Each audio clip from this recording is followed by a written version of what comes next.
Winston knows he should already be dead. People like him do not betray powerful crime families and live long enough to see a courtroom. Yet here he is, in the frozen isolation of Alaska, hiding in a small cabin deep in the wilderness. Inside the cabin, Winston sits alone, tensed. He is a financial accountant who once worked for the powerful Moretti crime family, laundering money and hiding transactions until fear finally pushed him to cooperate with the government. His decision to testify has turned him into a marked man, hunted not only by criminals but potentially by people he once trusted. When the marshals breach the cabin, Winston does not resist. He looks relieved. Among the officers is Deputy Marshal Madeline Harris, a law officer known for handling high-risk transports.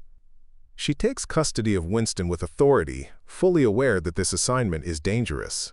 Winston is classified as a high-value witness, and any mistake could cost lives. Madeline explains that Winston must be transported immediately to Anchorage, where he will be placed on a secured route to New York to testify against Moretti. Because of the remote location and worsening weather, their only option is a small charter plane waiting on a nearby airstrip. Winston hesitates when he hears this, visibly shaken by the idea of flying in such a fragile aircraft. At the airstrip, they met the pilot, a friendly and confident man named Daryl. He speaks casually, cracking random jokes. His relaxed demeanor contrasts sharply with Winston's nervous energy and Madeline's guarded professionalism. Daryl helps load Winston onto the plane and assists Madeline with securing him in his seat.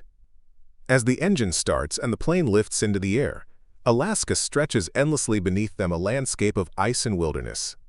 Once airborne, Daryl continues talking, filling the silence with stories and small talks. Madeline listens politely but keeps her attention on Winston and the flight instruments. Winston sits rigidly, his eyes staring between the pilot and clouds. Something about Daryl's voice and mannerisms unsettles him. As the plane hits turbulence, Winston drops his gaze and notices something beneath the pilot's seat.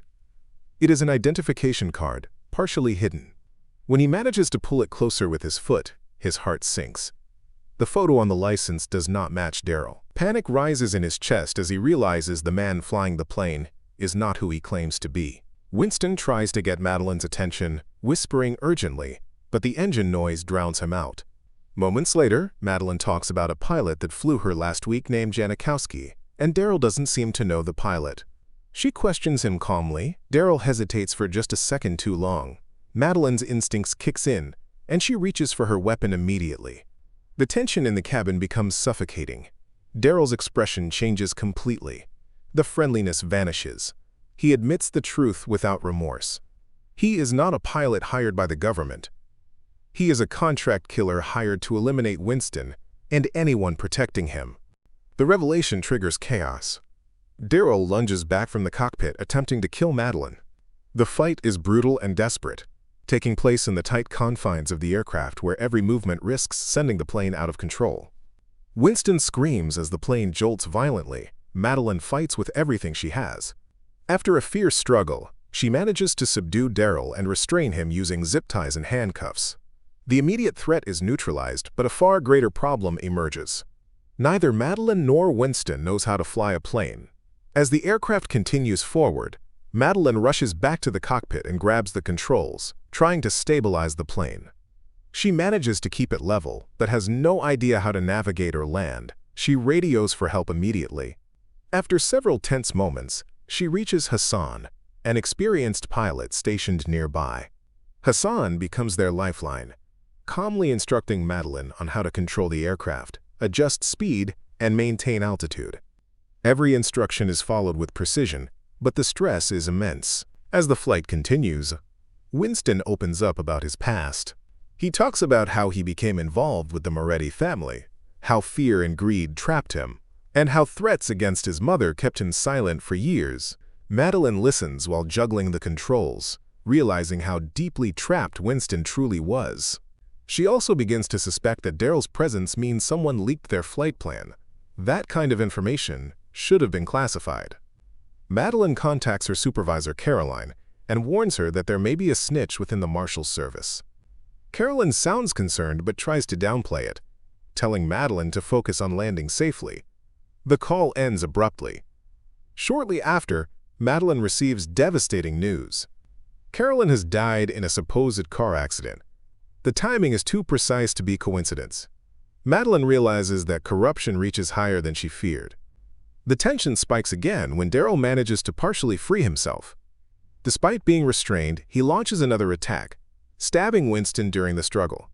Blood spreads across Winston's shirt as he collapses. Madeline fights Daryl again and secures him more tightly, but Winston's condition worsens rapidly. Madeline is now flying the plane, guarding a prisoner, and trying to keep a dying man alive. Fuel levels drop very low. Hassan guides Madeline toward an emergency landing strip near Anchorage, coordinating with military escorts to clear the airspace. Fighter jets appear alongside the small plane, guiding it through heavy winds and snow. The landing approach is terrifying. The aircraft shakes violently as Madeline fights to keep it aligned with the runway. During the final moments, Winston speaks weakly, reflecting on his life and the mistakes he made. He asks Madeline to tell his mother that he tried to do the right thing in the end. Madeline promises him he will survive. With one final push, the plane slams onto the runway and Daryl fell off and was crushed by a paramedic car. The plane skidded before coming to a stop. Emergency crews rush in as Winston is taken into custody, loading him onto a stretcher.